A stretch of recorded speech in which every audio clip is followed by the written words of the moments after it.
Hi, guys. Welcome to the Bible in a Year 2021. We're on day 115, and we are doing First Chronicles, chapters 3, 4, and 5. There's no way around it.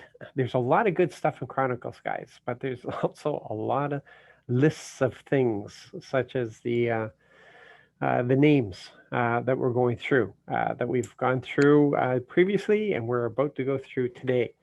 But if you pay attention, like I pointed out last time, um, there are things that you can even learn from these names. Uh, you, some of you are just wanting to read through and learn as much as you can, and you don't really have a scholarly approach to this. Others of you do. You want to investigate. You want to investigate the names, the meanings of everything, and what I'm presenting now, you could probably spend the next 3 months investigating. Um, and others of you aren't, and that's okay. Okay, you have in your mind, so you're not discouraged. What is your purpose of doing this? Why are you doing this? What I'm doing is I'm trying to present it to you in the way of looking at relationships, especially our relationship with Yahweh, and looking at what He is revealing to us through relationships. But then we had hit days like today. So, like we have First Chronicles in chapter 3, and like, yeah, we got the kings of Israel in Judah. Um, it's a long list of David's family, uh, and for the most part, um, they were the kings of Israel. And after the kingdom was divided, they are the kings of Judah. David continued with Judah, not with um, Israel, because Israel is going to be defeated and taken away into captivity, which Judah will be eventually as well. But Judah just had a little more time than Israel did.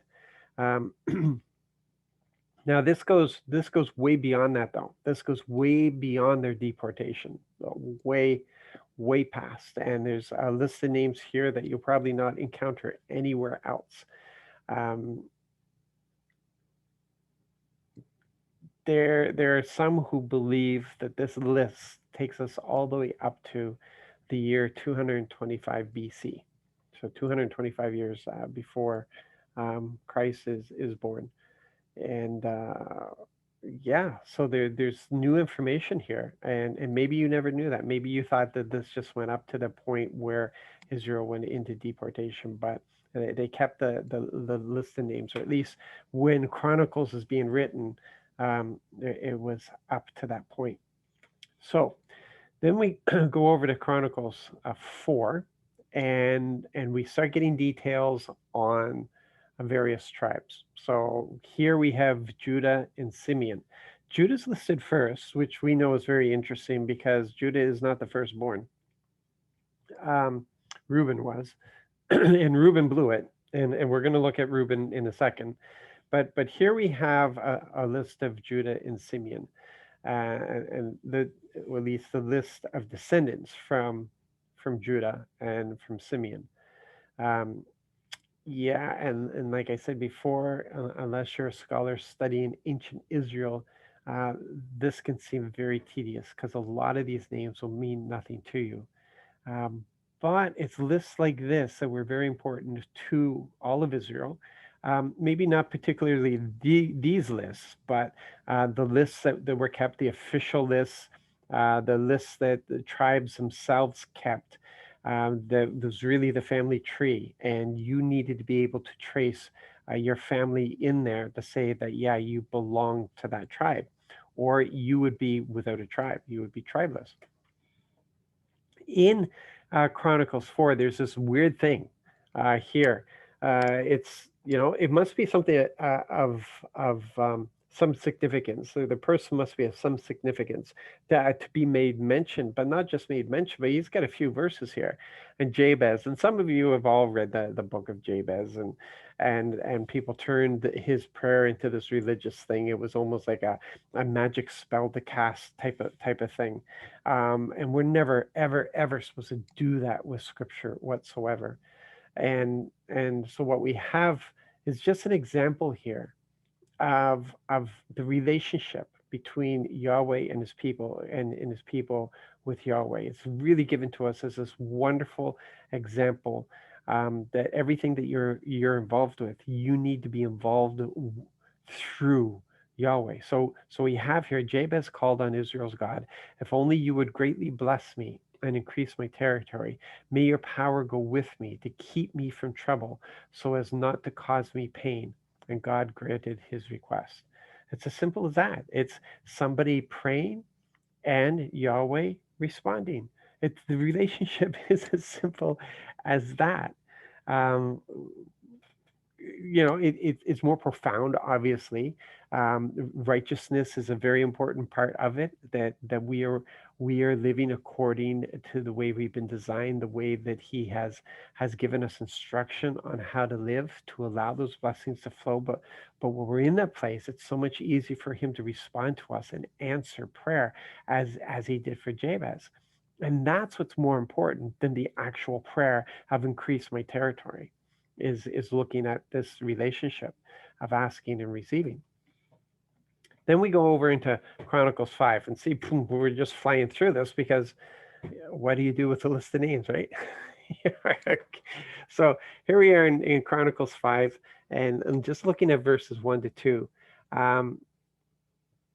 The family of Reuben, Israel's oldest son, um, he was actually the oldest. But when he dishonored his father's bed, his birthright was given to the family of Joseph, Israel's son. So Reuben isn't listed as the oldest in the records. Although Judah became the strongest among his brothers and a leader came from him, the birthright belonged to Joseph. Yeah, like a lot of people don't realize that. Joseph is, and Joseph was so mighty that his father actually took on Joseph's two sons as his own sons, so they became tribes in themselves. They're referred to as half tribes because they do come under Joseph, but quite often they are referred to their own names as opposed to being referred to as Joseph. So yeah, Reuben really got himself in a lot of trouble, and the Reubenites would have to bear that shame for generations and generations. Rightfully, they should have been the firstborn, but they lost the birthright and was given to Joseph. And here's something that's worth mentioning in verse 20 to 22. Um, these three tribes, okay, um, the Reubenites, the Gadites, and the half tribe of Manasseh. Okay, they received help against them, so they're at war. They're at war with the Hagarites, and so they received help against them. The Hagarites and all who were with them were handed over to them because they cried out to God in battle. Here again, we have this relationship thing. This is that's what we're pointing out here. They received help. They received help from Yahweh. They were in battle. They were doing what they were supposed to do. They were vanquishing the enemy. So because they're walking in obedience, they cry out to the Lord, and the Lord blesses them with victory. God granted their prayer because they trusted in him. They went to war and they trusted in him for the victory. They didn't sit at home and wait for the victory to be given to them. They stepped out into that victory. We got to get that in our mind, because we really have this laid back kind of hands out and lay it on me, Lord. And he says, go and I'll give it to you as you need it. That's quite often how he deals with us. So we see here how they were enriched. They seized their livestock, 50,000 of their camels, 250,000 sheep and goats, 2,000 donkeys, and 100,000 captives. Many died because God fought the battle. Meaning many of the Hagrites died because God fought the battle. They lived there in place of the inhabitants until the exile. Not the exile. We're just about to read about the exile. It's right here. There was a first exile that happened. 2.5 tribes disappeared. What happened to them? Well, we see it here in verse 25 to 26. But they were unfaithful to the God of their ancestors and faithlessly followed the gods of the people of the land whom God had destroyed before them. Kind of foolish, isn't it? You serve Yahweh, the creator of all things, and you decide to forsake him, even though he gives the victory, he destroys everything in front of them, and yet they're going to chase after these man-made things. Yeah, it's hard to compute, but we chase after our own gods today. So as a result, Israel's God stirred up the spirit of Assyria's king Pul, otherwise known as Assyria's king Tilgath-Pilneser. I like Pul better. who, who led the, who led the Reubenites, the Gadites, and the half tribe of Manasseh into exile and brought them to Halah harbor and Harar and the Gozon River, where they remain to this day. So they never came back. They were assimilated. It's like Israel. When Israel was deported, Israel didn't come back. The Judites came back after they were deported, but these other guys, they didn't come back.